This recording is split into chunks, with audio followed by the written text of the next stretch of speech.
இன்னென்ன காலத்துல மழை பெய்யும், இன்ன திதியும் இன்ன நட்சத்திரமும் சேர்ந்தா, இன்ன கிழமையும் இன்ன நட்சத்திரமும் சேர்ந்தா அப்படிலாம் இருக்கு சாஸ்திரங்கள்ல. ஒரு காலத்துல இதுல ரிவர்ஸ் ஆகி இந்த சிஸ்டத்துக்கு வருவோம். நாம ஈஸியா புரியுற மாதிரி சொல்றேன். நம்ம சாஸ்திரம் உயர்வா இல்லையாங்கிறத குழந்தைகள் இங்க உள்ளவா நீங்க புரிஞ்சுக்கோங்க. மங்கள்யான்னு விட்டமோனோ, சந்திராயன்னு விட்டமோனோ, இந்த சந்திரனோட இருண்ட பகுதியில விட்டு இன்னி பரியந்தம் சக்சஸ் ஆனதே கிடையாது எந்த தேசத்துக்கு.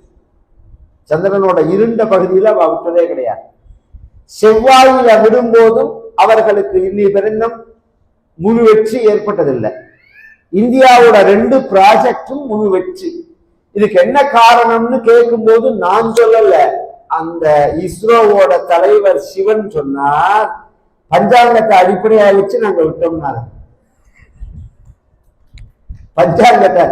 பஞ்சாங்கத்துல நீங்க பார்க்கிற கணக்கு மட்டும் கிடையாது. அந்த பஞ்சாங்கத்தை பெரட்டி பார்த்தேன்னா சூரியன் இந்த வருஷம் சூரிய சாரம்னு போட்டிருப்பா. சூரியனோட நகர்வு எப்படி இருக்குன்னு மாசம் எதுல இருந்து எந்த நட்சத்திரம் இருந்து எப்படி நகர்றது அப்படின்னு. சந்திரசாரம் அது நான் எனக்கு நட்சத்திரத்திலே தெரியும். செவ்வாய் எப்படி நகர்றது, புதன் எப்படி நகர்றது, இதெல்லாம் போட்டிருப்பாரு வரிசையா. அந்த கணக்குல விட்டும் கரெக்டா அந்த இடத்துல போய் இறங்கினதுன்னா. புனர்வசு நட்சத்திரம் ராமபிரான் பிறந்தது, புஷ்ய நட்சத்திரம் பரதன் மறுநாளைக்கு, ஆஸ்லேஷா நட்சத்திரத்துல பரதன் லட்சுமணனும் சத்ருகுணனும் பிறக்கிறார். ஒரு குழந்தை தனக்கு பிறக்குமா அப்படின்னு ஏங்கின தசரதனுக்கு 4 குழந்தை. இது என்ன சொல்ல வருது நமக்கு அப்படின்னா, வாழ்க்கையில நாம் தெய்வத்தையும் தர்மத்தையும் நம்பினா 1க்கு 4 தான் பலன், ஒரு பலன் கிடையாது. நீங்க தெய்வத்தை நம்பினா தர்மத்தை நம்பினா 1க்கு 4 பலன். எண்ணி கொடுக்கிறவன் மனிதன், அள்ளி கொடுக்கிறது தெய்வம். எங்க தாத்தா அபூர்வமா சொல்லுவார், இந்த ராமாயணம் கேட்டா குழந்தை பிறக்கும், வால்மீகி ராமாயணம் கேட்டா அப்படின்னு சொல்லும் போது, இந்த கதிராமங்கலம்னு ஒரு கிராமத்துல நடந்தது வச்சு ராமாயணம் பண்ணினா வருஷா வருஷம் குழந்தை பிறக்க ஆரம்பிச்சு. போடுங்கிற அளவுக்கு குழந்தை. உடனே அவ வந்தா, தாத்தா சொன்னால் நிறுத்தறதுக்கு ஒரு ராமாயணம் வச்சுக்கோங்க பிறக்கிறதுக்கு மாதிரி. அந்த காலத்துல ஏண்டாப்பா ராமாயணம் கேட்டங்கிற அளவுக்கு கொண்டு கொடுத்துருவான் ராமன். கிந்தேயம் கிமதேயமி செவிதுரம் தந்தே. பகவான் இல்லையா, வாரி வழங்கும் வள்ளல்னு சொல்றோமோ. நாம் 4 குழந்தைகளுக்கும் புண்ணியாக வாச்சனம் பண்ணி நாமகரணம் பண்ணி பெயர் வச்சு, குழந்தைகளுக்கு அக்ஷராபியாசம் அன்னப்பிராசனம் பண்ணி சாப்பாடு சோறு ஊட்டுதல்னு பேர். அப்புறம் குழந்தைகளுக்கு சௌலம் தலை குடுமி வைக்கிறது, இதெல்லாம் எல்லாருக்கும் உண்டு. நீங்க எல்லாம் விட்டுட்டு அதான் விஷயம். அதுக்கு அடுத்தது காது குத்தல், அதுக்கப்புறம் தலை வைக்கிறது, அதுக்கப்புறம் பூனல் போடுறது, இதெல்லாம் பண்ணி வேதங்களை படிக்க சொல்லி ஒரு 12 வயசுல இந்த குழந்தைகளுக்கு எல்லாம் கல்யாணம் பண்ணணும்னு தசரதன் ஆசைப்படுறான். 12 வயசுலயே கல்யாணம் பண்ணால் 12 வயசுல படிப்பு முடிச்சுட்டான். படிப்பு முடிச்ச உடனே கல்யாணம் பண்ணலாமான்னா, இந்த வயசை விட்டுடுவோம். நான் சொல்ற மேல கான்செப்ட கேளுங்க.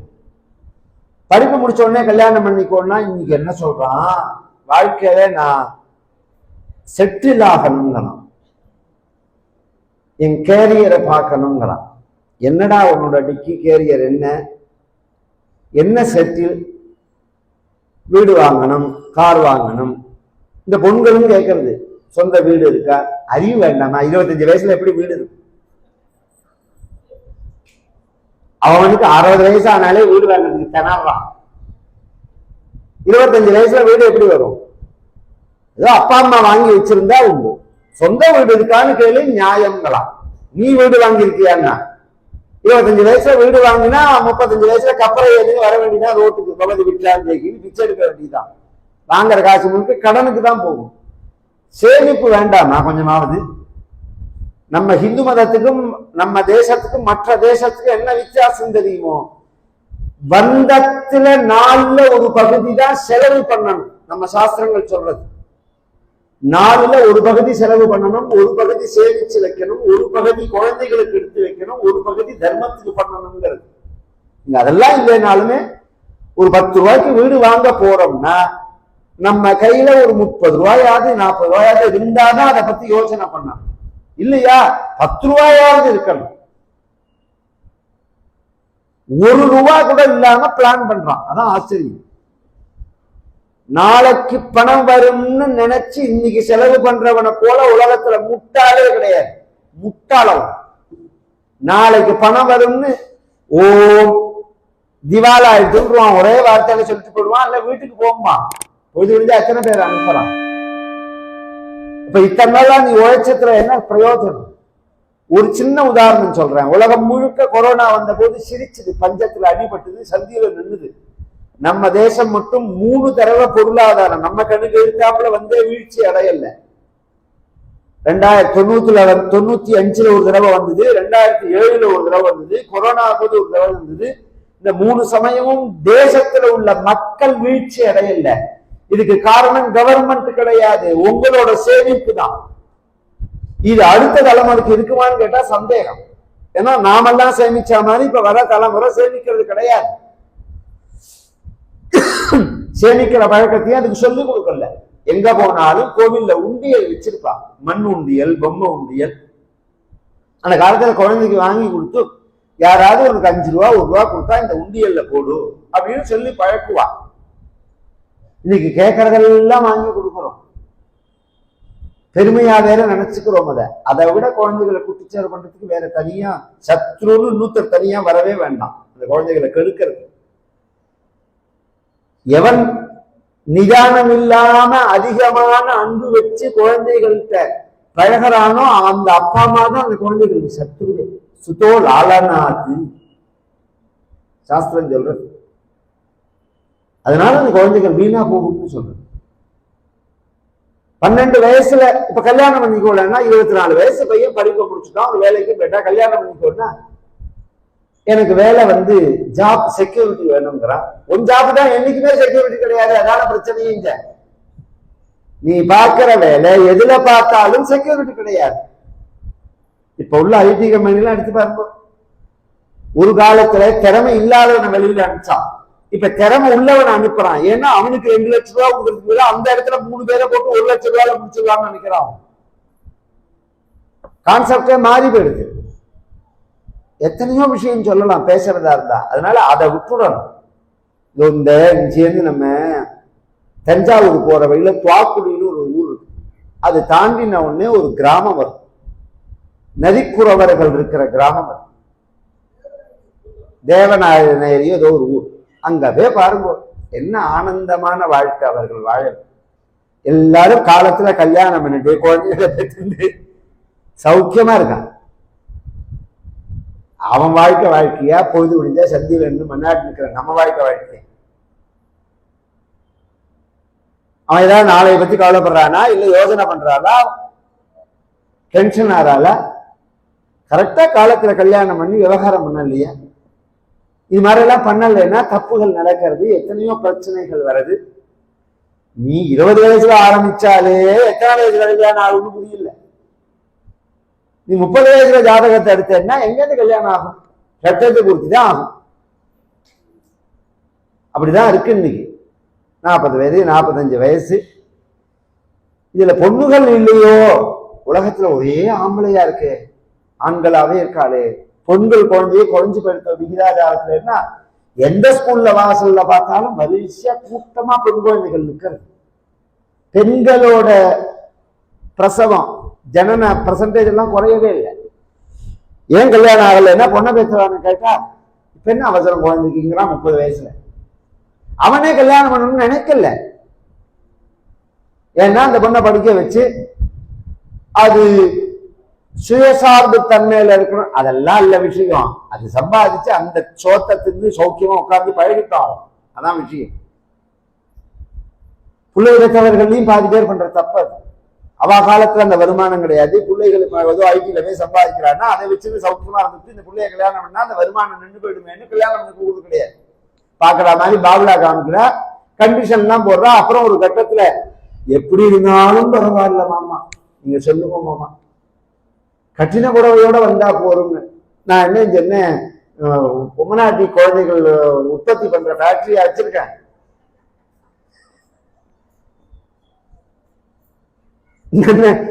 இந்த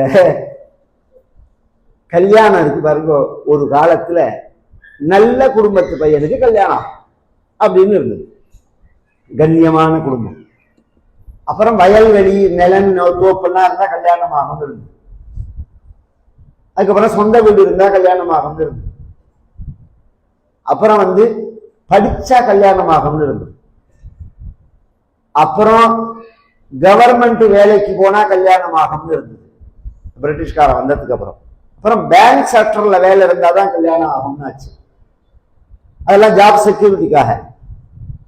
அதுக்கப்புறம் ஐடி ஃபீல்டு வந்தோடனே ஐடி ஃபீல்டுல இருந்தா கல்யாணம் ஆகணும். அப்புறம் அமெரிக்கா போனாதான் கல்யாணம்னு இருந்தது.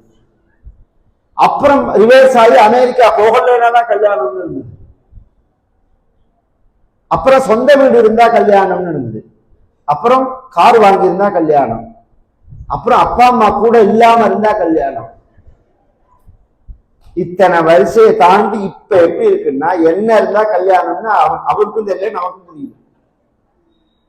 இந்த ஒரு படத்துல காமெடியில சொல்லுவாங்கன்னு, முதல்ல இது பெட்ரோல்ல ஓடுனது, அப்புறம் க்ரூட் ஆயில்ல ஓடுனது, அப்புறம் மண்ணெண்ணெயில ஓடுனது, இப்ப இந்த கார் எதுல ஓடுறதுன்னு அதுக்கும் தெரியாது நமக்கும் தெரியாதுங்கிற மாதிரி இப்ப என்ன இருந்தா கல்யாணம் ஆகும்.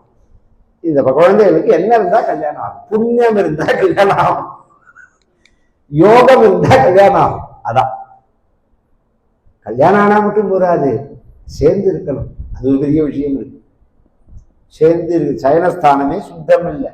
எந்த ஜாதகத்தை எடுத்தாலும் சயனஸ்தானமே சுத்தம் கிடையாது.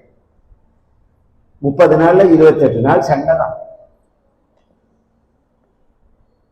இது மாதிரி எல்லாம் கொண்டு விட்டுட்டோம் சமூகத்தை. எல்லாரும் யோசனை பண்ணணும். நாம் எல்லாருமே தான் அதுக்கு பொறுப்பு.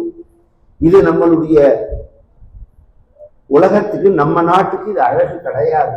நாய் நடி பன்னி மாதிரி வாழறதெல்லாம், மிருகப்பிராயமா வாழறதெல்லாம் மற்ற நாடுகளுக்கு. உலகத்திலேயே ஒழுக்கத்தையும் தர்மத்தையும் வாழ்வியல் முறையையும் மற்றவர்களுக்கு சொல்லிக் கொடுக்கிற நாடு இந்த நாடு. அஸ்மின் தேசே பிரசூதஸ்ய சகாசாத்து அக்ரஜன்மனஹா அப்படின்னு 12 வயசுல கல்யாணம் பண்றான் தசரதன். விஸ்வாமித்திரர் வரார். அவர் தசரதனை கூப்பிட்டு, என் யாகத்தை ரட்சிச்சு கொடுக்கறதுக்கு உன் பையனை கொடுன்னு சொல்ல, முதல்ல தருவேன்னு சொல்லி, அப்புறம் தரமாட்டேன்னு சொல்லி அப்புறம் வசிஷ்டர் சொல்லி தந்து, விஸ்வாமித்திரரோட போன ராம லட்சுமணர்கள் தாடகையை வதம் பண்ணினார்கள். பலே அதிபலேங்கிற மகாமந்திரத்தை உபதேசம் பண்ணினார் விஸ்வாமித்திரர். சித்தாசிரமம் போய் விஸ்வாமித்திரர் யாகத்தை ரட்சிச்சு கொடுத்தார்கள். அங்கிருந்து கிளம்பி அகல்லையும் கௌதமனையும் சேர்த்து வச்சுட்டு மிதில சிவதனுஷ பங்கம் பண்ணி சீதையை கல்யாணம் பண்ணிக்கணுங்கிறதே தசரதனுக்கு சொல்லி அனுப்ப, தசரதன் சதுரங்க சைன்யத்தோட ஒத்தருக்கு ஒத்தர் அறிமுகப்படுத்தும் போது தசரதன் எனக்கு 4 மகன்கள்னு சொன்னான். ஜனகன் சொன்னா எனக்கு 2 பொண்ணு, என் தம்பி குஷத்வஜனுக்கு 2 பொண்ணும். அதனால இந்த அறிமுகப்படுத்தினோன்னு விஸ்வாமித்திரர் சொன்னார், இந்த பக்கம் 4 பையன், அந்த பக்கம் 4 பொண்ணு இருக்கிறதுனால 4 பேருக்கு கல்யாணம் பண்ணினார். அப்புறம் தான் 4 பேர் கல்யாணம்னு, முதல்ல ராமர் கல்யாணம்னு தான் அவர்கள் கிளம்பி வந்தது. 4 பேருக்கு கல்யாணம் ஆகி யதோக்தமான முறையில கல்யாணம் முடிச்சுட்டு திரும்பி வர பரசுராமரை கர்வத்தை பங்கம் பண்ணி பகவான் அவர் தெரிஞ்சு வைஷ்ணவமான தனுஷை வாங்கிட்டு அயோத்தி வர, கல்யாணத்துக்கு வந்த தாய் மாமாவான யுதாஜித்து பரதனையும் சத்ருகனையும் கேகே தேசம் அழிச்சு போக ராமபிரான் 12 வருஷம் இங்க தாய் தந்தையர்களோட வாழ, ராமனுடைய 24வது வயசுல ராமனுக்கு பட்டாபிஷேகம் பண்ணணும்னு தசரதன் ஏற்பாடு பண்ண, மந்தரேங்கிற கூனியினுடைய தூண்டுதலால கைகேயி வரங்கேட்டு அதை தடுத்து, ஒரு வருடத்தினால ராமன் 14 வருஷம் காட்டுக்கு போகணும், மற்றொரு வருடத்தினால பரதனுக்கு பட்டாபிஷேகம்னு சொல்ல, ராமபிரான் சீதையோட லட்சுமணரோட காட்டுக்கு கிளம்பி குஹன சக்கியம் பண்ணிண்டு ஜடதரிச்சிருந்து கங்கையை தாண்டி பரத்வாஜ ஆசிரமத்துக்கு போய் அவர் ஆசீர்வாதத்தை பெற்றுக்கொண்டு சித்திரக்கூடத்துல வசிக்க, ராமனுடைய பிரிவு தாங்காம தசரதன் உயிரை விட பரதனுக்கு சொல்லி அனுப்பிச்சு, பரதன் தசரதனுக்கு பண்ண வேண்டிய இறுதி சடங்கெல்லாம் பண்ணி வச்சுட்டு அவனை பட்டாபிஷேகம் பண்ணிக்கோன்னு வசிஷ்டர் சொன்ன போது நான் மாட்டேன்னு சொல்லி ராமபிரான் ஆயிடுச்சு வந்து பட்டாபிஷேகம் பண்றேன்னு அவன் கிளம்பி வந்து சித்திரக்கூடத்துல ராமபிரானை கூப்பிட அப்பா காலமாயிட்டாருங்கிற விஷயத்த சொல்ல ராமபிரானும் அப்பாக்கு செய்ய வேண்டிய சடங்குகள் எல்லாம் செய்ய ஆனாலும் நான் வரமாட்டேன் அப்படின்னு சொல்லி பகவான் தன் பாதுகையை கொடுக்க அந்த பாதுகையை பெற்றுக்கொண்ட பரதன் அதை கொண்டு வந்து நந்தி கிராமத்துல பட்டாபிஷேகம் பண்ணி அதை ராஜாவா வச்சு அவன் ராஜ்ய பரிபாலனம் பண்ணின்னு வரான். மறுநாள் தினம் ராமர் அங்கேருந்து கிளம்பி அத்திரி அனசூய ஆசிரமம் போய் ஆசீர்வாதத்தை பெற்று தண்டகாரண்யங்கிற ஒரு பெருங்காட்டுல உள்ள நுழைஞ்சு விராதன்கிற அரக்கனை வதம் பண்ணினால், சரபன்கிற மகரிஷிக்கு சத்கதியை கொடுத்தா, சுதீக்ஷ்ணருங்கிற மகர்ஷிக்கு ஆசீர்வாதத்தை வாங்கிண்டா, அகஸ்தியாச்சாரியாள்கிட்ட ஆசீர்வாதத்தையும் பரசுராமத்திலிருந்து ஜெயிச்ச அந்த வில்லையும் பெற்றுக்கொண்டு பஞ்சவட்டிங்கிற இடத்துல ஜடாயு அப்படிங்கிற கழுகு ராஜனை சிநேகம் பண்ணிட்டு வசிக்கிற காலத்துல ராவணனுடைய சகோதரியான சூர்பனக வர ராமன் மேல ஆசைப்பட்டு அதை நிறைவேறாத போது சீதையை அவள் கொல்ல போக லட்சுமணர் சூர்பனகையினுடைய மூக்கையும் காதையும் அறுத்து விட அந்த கோபத்தினால 14,000 ராட்சசர்களோட ராவணனுடைய இன்னொரு தம்பி விட்ட தம்பி கரன்னு பேரு அவன் வந்து எதிர்க்க அவனை வதம் பண்ண இத போய் ராவணன்ட்ட சொல்ல ராவணன் மாரீச்சனுடைய நட்புனால ஏமாத்தி மான் வேஷம் போட்டுன்னு வந்து சீதையை அபகரிச்சுன்னு போக சீதையை தேடின்னு போற வழியில பகவான் ஜடாயுவுக்கும் மோட்சம் கொடுத்தார், விராதனுக்கு கபந்தனுக்கு சத்கதியை கொடுத்தார், சபரி மோட்சத்துக்கு சாட்சியா இருந்தார், ஆஞ்சநேயருக்கும் ராமருக்கும் அறிமுகம் ஏற்படுறது, சுக்ரீவனோட நட்பு ஏற்படுறது, வாலிய வதம் பண்ணினார், சுக்ரீவனுக்கு பட்டாபிஷேகம் பண்ணி வச்சார். சத்தியசந்தனா உள்ள சுக்ரீவன் குரங்குகள் எல்லாத்தையும் 4 திக்கிலையும் சீதையை தேட அனுப்ப அதுல ஆஞ்சநேயர் சமுத்திரத்தை தாண்டி லங்கையில போய் சீதையை பார்த்து ராமர் கொடுத்த மோதிரத்தை கொடுத்து சீதை கொடுத்த சூடாமணியை வாங்கிட்டு ராவணன் ஆட்களால பிடிபட்டு வாள்ல தீ வச்சு அந்த தீயை லங்கையிலேயே வச்சுட்டு இவர் இக்கரையில வந்து ராமபிரான் சொல்ல ராமபிரான் கிளம்பி சமுத்திரக்கரைக்கு வர அதற்குள்ள ராவணனுடைய தம்பி விபீஷணன் ராமரோட வந்து சேர சேதுபந்தம் பண்ணி அணை கட்டி, சேத்துனாலே பிரிட்ஜ்னு அர்த்தம், கவனிச்சு கேளுங்க எல்லாருமே, சேது அப்படின்னாலே பாலம்னு அர்த்தம்.